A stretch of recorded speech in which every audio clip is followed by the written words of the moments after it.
There is a silent war happening around you every single day. It is not fought with weapons. It is not fought with violence. It is fought with smiles, with compliments, with carefully placed words that sound harmless but carry hidden intentions. And in this war, the people-pleasers are the first casualties. They walk into every interaction already defeated because they gave away their power before the battle even began. You see it everywhere. The colleague who cannot say no to unreasonable demands. The friend who bends themselves into uncomfortable shapes just to avoid conflict. The person scrolling through their phone at 3 in the morning, anxious because someone left them on read. These are not just small weaknesses. These are open wounds that others exploit without mercy. And the worst part? Most people do not even realize they are being played. If you've ever felt that gnawing anxiety after sending a message, wondering why they have not responded, if you have ever agreed to something you did not want to do just to keep the peace, if you have ever held back your true opinion because you feared judgment, then you already know the cage I am talking about. It is invisible but unbreakable. It is built from your own need to be accepted, and others hold the key. This is where Machiavelli enters, not as a villain, but as a teacher of uncomfortable truths. He understood something that most people spend their entire lives avoiding. The world does not reward niceness. It rewards power, and power begins the moment you stop giving others control over your emotions. When you stop living for their approval, you stop being their puppet. In this video, I am going to show you exactly how people-pleasing destroys your power. I will walk you through the psychological traps that keep you chained. I will reveal the manipulation tactics others use against you without you even noticing. And most importantly, I will give you the cold, strategic mindset you need to break free and become untouchable. Not cruel, not heartless, just free. Let's begin with the root of the problem. Every act of people-pleasing starts with a single belief. The belief that your value depends on what others think of you. This belief was planted early. As a child, you learned quickly that obedience brought rewards, smiles from parents, praise from teachers, acceptance from peers, and disobedience brought punishment, coldness, disappointment, isolation, so your brain wired itself around a survival strategy. Please others and you will be safe. Displease them and you will be cast out. This made sense when you were young and powerless, but now, as an adult, this same wiring has become a trap. You are no longer a child dependent on others for survival, but you still act like one. You still seek permission. You still crave validation. You still fear rejection as if it were a death sentence. And others sense this. They may not consciously know they are doing it, but they feel your need. It radiates from you like a signal. And once they sense it, they use it. Not always with malice. Sometimes it is just convenience. You are easy to deal with. You do not push back. You do not create friction. So they keep pushing and you keep bending until one day you look in the mirror and do not recognize the person staring back. Here is the brutal truth. Every time you say yes when you mean no, you teach others that your boundaries are negotiable. Every time you laugh at a joke you do not find funny, you teach them that your authenticity is for sale. Every time you apologize for something that was not your fault, you teach them that you will accept blame to keep the peace. You think you are being kind. You think you are being mature, but what you are really doing is training them to disrespect you. Machiavelli wrote extensively about the dangers of being too accommodating. He observed that rulers who tried to please everyone ended up pleasing no one. They were seen as weak, indecisive, easily swayed. And in a world where perception is power, being seen as weak is the same as being weak. The prince who cannot say no is not a prince at all. He is a servant wearing a crown. Now let's talk about the mechanics of manipulation. How exactly do people use your need for approval against you? There are 3 primary methods, and once you see them, you will notice them everywhere. The first is strategic praise. Someone compliments you and it feels good. You feel seen. You feel valued. But here is what is really happening. They are mocking you. They are identifying what you respond to. And once they know you hunger for their approval, they can control the supply. They give you praise when you do what they want. They withhold it when you do not. And like a rat in a laboratory pressing a lever for food, you start performing for their validation. Watch how this plays out in a workplace. A manager notices you light up when praised, so they use it strategically. They compliment your work ethic right before asking you to take on extra projects. They tell you how reliable you are right before dumping their responsibilities on you. And because you are addicted to that feeling of being valued, you say yes. You do not even realize you are being conditioned. The second method is manufactured disappointment. This one is more subtle but equally effective. Someone does not yell, they do not criticize, they just go quiet. They withdraw their warmth, their texts become shorter, their tone becomes colder, and immediately your mind starts racing. What did I do wrong? Are they upset with me? How can I fix this? Notice what just happened. They did nothing and you are already scrambling to win back their approval. They have made you feel guilty without even accusing you of anything. This is psychological warfare at its finest. And it works because your need for acceptance makes you interpret their silence as rejection. You fill in the blanks with your own fears and then you punish yourself on their behalf. The third method is social comparison. This is the weapon of choice for those who want to keep you insecure. They mention how someone else is doing better, how someone else is more thoughtful, how someone else really goes the extra mile. They do not even have to say you are lacking. Your own mind does that work for them. You feel inadequate. You feel like you need to prove yourself. So you try harder. You give more. You shrink yourself to fit their standards. All three of these methods rely on the same foundation, your belief that you need their approval to have value. And as long as that belief exists, you will always be vulnerable.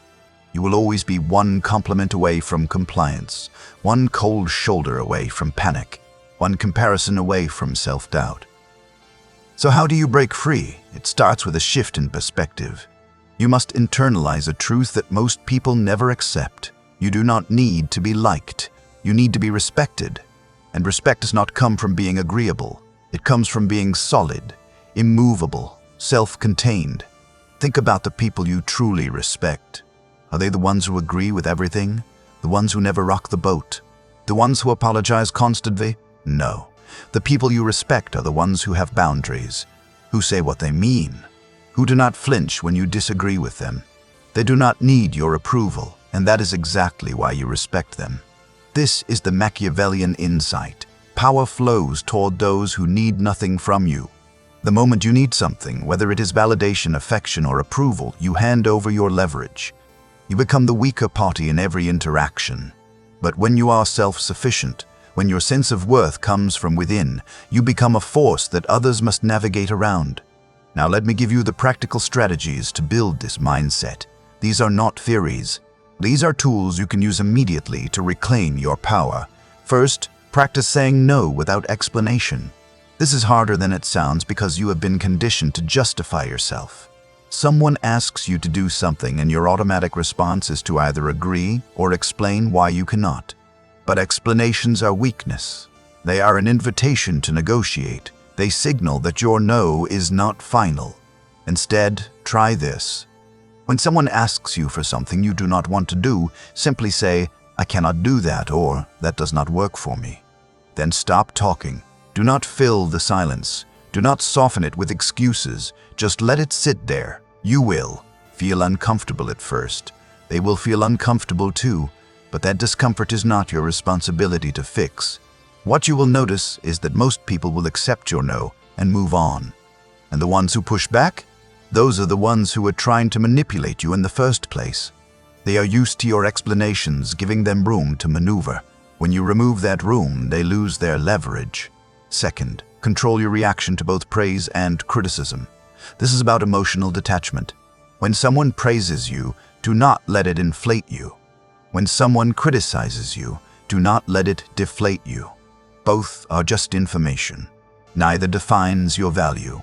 Practice receiving compliments with a simple thank you, not a self-deprecating deflection, not an over-the-top expression of gratitude, just acknowledgement. Similarly, when criticized, pause before responding. Do not defend, do not justify. Just listen, consider whether the criticism has merit, and then decide how to respond. Most of the time, silence is the strongest response. This neutrality is unsettling to others because they cannot read you. They cannot tell if their words affected you. And when they cannot affect you, they cannot control you. You become opaque, unpredictable, dangerous in the best possible way. Third, embrace strategic silence. Silence is one of the most underrated tools of power. Most people are terrified of silence. They rush to fill it with words, explanations, jokes, anything to ease the tension. But silence creates pressure. It forces the other person to reveal more than they intended. It makes them uncomfortable, and in that discomfort, they often give away their true motives.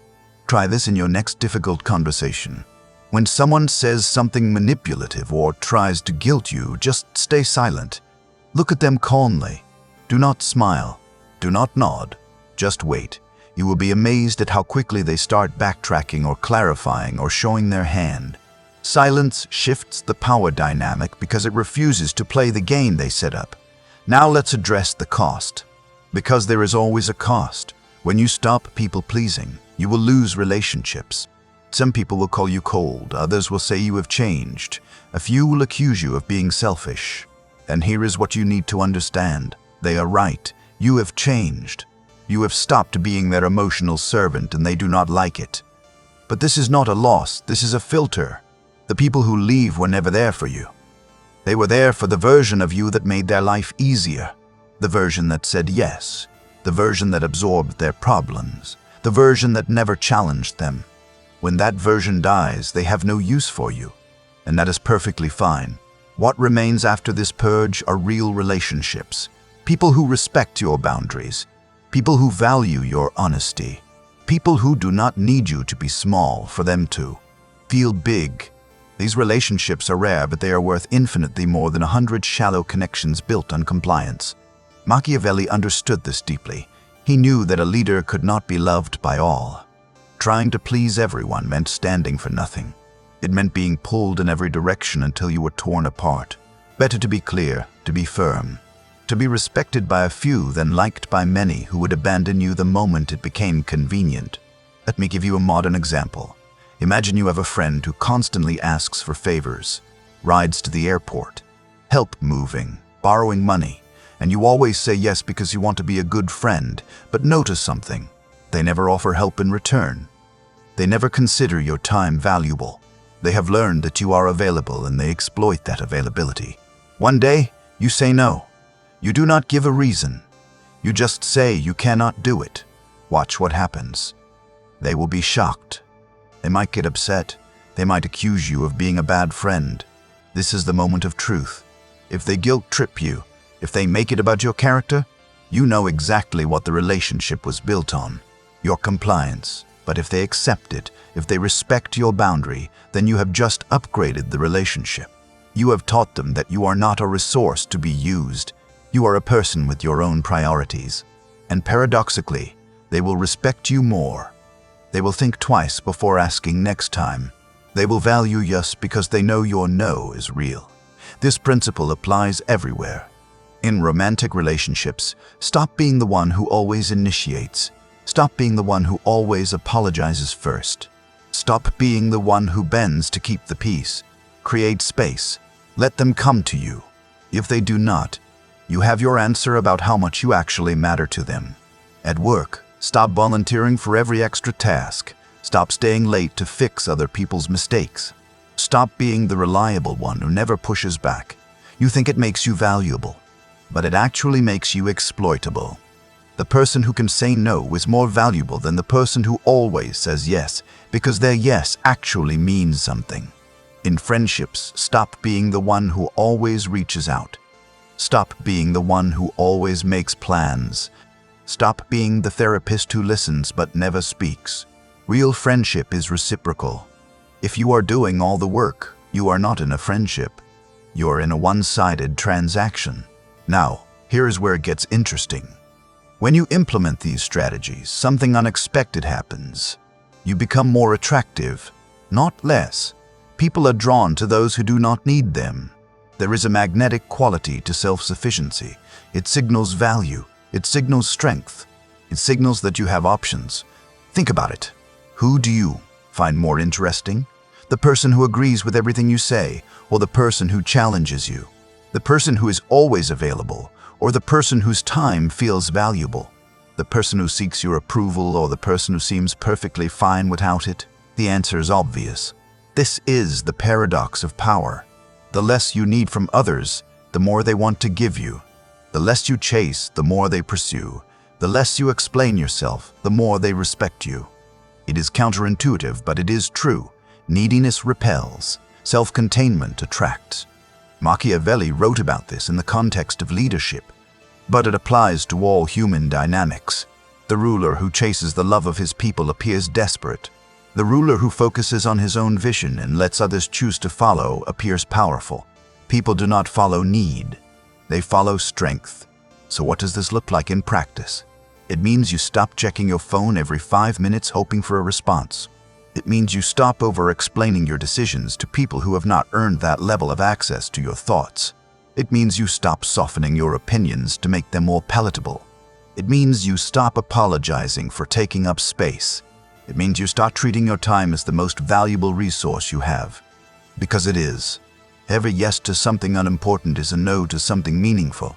Every hour spent managing someone else's emotions is an hour not spent building your own life. Every ounce of energy used seeking approval is energy stolen from your actual goals. This is not about becoming cruel. It is not about being unnecessarily harsh. It is about being strategic with your resources, your time, your energy, your emotional bandwidth. These are finite, and the people who succeed in life are not the ones who give them away freely. They are the ones who invest them wisely. Let me be clear about something. This path is not easy, especially at first. You will feel guilt. You will second-guess yourself. You will wonder if you are being too cold. These feelings are normal. They are the death throes of your old programming. Your brain is used to the dopamine hit of approval. When you cut off that supply, it protests, but pushes through, because on the other side of that discomfort is freedom. Real freedom, not the fake freedom of having lots of people who kind of like you, but the real freedom of being genuinely yourself and not caring who it offends. The freedom of knowing that your value is not up for debate. The freedom of walking into any room and not needing anything from anyone there. This is what Machiavelli meant by virtue. It is often translated as virtue, but it is more than that. It is the quality of being formidable, of having the strength to do what is necessary regardless of how it looks, of being willing to be misunderstood if it means staying true to your strategic vision. It is power that comes from self-mastery, not from dominating others. And here is the ultimate realization. When you stop people-pleasing, you do not just gain power over your own life. You also see clearly who has been playing games with you all along. The manipulators reveal themselves. The users show their true colors. The fake friends fade away. And what you are left with is reality. Unfiltered, honest, sometimes harsh, but always real. And reality, as uncomfortable as it can be, is where actual power lives. You cannot strategize effectively if you are living in a fantasy where everyone has good intentions and your niceness will be rewarded. That is a child's view of the world. The adult view, the Machiavellian view, is that people act according to their interests. And if your interests align, great. If not, no amount of people-pleasing will change that. So here is my challenge to you. For the next 7 days, practice these principles. Say no to at least one thing without explaining why. Let someone's message sit unanswered if you do not feel like responding immediately. Stay silent in a conversation where you would normally rush to fill the space. Notice how it feels. Notice how others react. You will probably feel uncomfortable. Good. Discomfort is growth. You will probably upset someone. Good. That means you are setting boundaries. You will probably question whether you are doing the right thing. Good. That means you are breaking old patterns. And at the end of those 7 days, ask yourself this question. Do I feel more powerful or less powerful? Do I feel more free or less free? Do I respect myself more or less? If the answer is more, then you know the path forward. If the answer is less, then perhaps you are not ready yet. And that is fine too. Not everyone is ready to leave the cage. But if you are ready, truly ready, If you have reached that breaking point where you are tired of being manipulated, where you can feel the exhaustion in your bones from constantly bending to accommodate everyone else's needs and expectations, if you are finally done living for other people's approval, chasing validation like a starving person chases crumbs, if you want to take back your power and become the kind of person others think twice before crossing, the kind of person who commands respect simply by the energy they carry into a room, then this is your moment. This is the turning point you have been waiting for, even if you did not know you were waiting for it. Stop waiting for permission from people who will never give it to you because your empowerment threatens their control. Stop hoping someone will hand you power on a silver platter, because power is not given as a gift, it is reclaimed as a birthright. Take it back, reach out and grab hold of what has always been yours.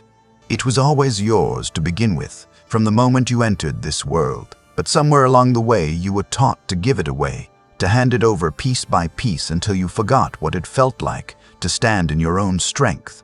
The world is not fair, it is not kind. It does not operate on the principles we were taught as children, those comforting fairy tales about good things happening to good people. It does not reward good intentions, noble hearts, or pure motives. It rewards those who understand how it actually works, who see the mechanisms beneath the surface, who recognize the patterns of power and influence, and play the game accordingly. This is not cynicism, this is clarity. Machiavelli was not teaching evil, despite what centuries of misinterpretation have suggested.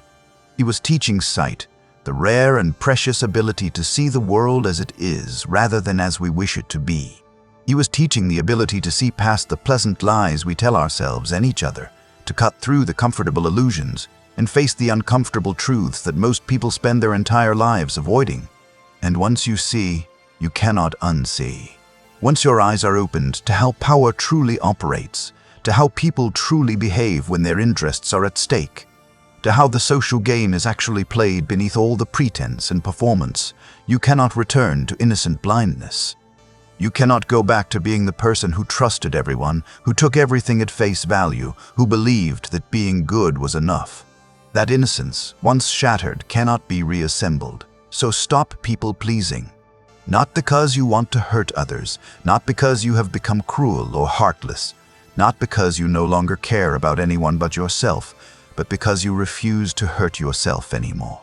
Because every time you say yes when you mean no, every time you smile through discomfort to make someone else comfortable, every time you sacrifice your own needs to avoid disappointing someone who would never make the same sacrifice for you, you are committing an act of violence against your own soul. Stop shrinking yourself to fit into spaces that were never meant for you.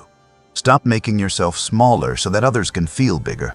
Stop apologizing for existing, for taking up space, for having needs and wants and boundaries. Stop giving away your power in exchange for scraps of validation. Those tiny moments of approval that feel good for an instant, but leave you empty and diminished. You are worth more than that. You are worth so much more than the meager offerings people give you in exchange for your compliance. But you will never receive more until you believe you deserve more. Until that belief is not just an intellectual concept, but a lived reality in every cell of your being. Until you carry yourself like someone who knows their value and will not negotiate it downward for anyone's comfort. And belief without action is just fantasy, just another pretty thought that changes nothing in the material world. Belief without action is permission to stay exactly where you are while feeling slightly better about it. So act. Take concrete steps. Say no and do not cushion it with explanations and apologies and justifications. Let your no be a complete sentence. Set boundaries, real ones, with consequences that you actually enforce rather than empty threats you abandon the moment someone pushes back. Embrace silence instead of filling every gap with nervous chatter designed to make others comfortable. Let people be disappointed in you. Let them feel the discomfort of not getting what they want from you. Let them call you cold, selfish, difficult, too much, not enough. Let them say you have changed because you have. You have stopped being their puppet, stopped dancing on strings they control, stopped performing the role they assigned you without your consent. And that is the most powerful change you can make. That is the transformation that shifts everything. That marks the boundary between the person you were and the person you are becoming, between the life you were living for others and the life you are claiming for yourself. The naive seek to be loved by all. The wise seek to be controlled by none. Which one are you?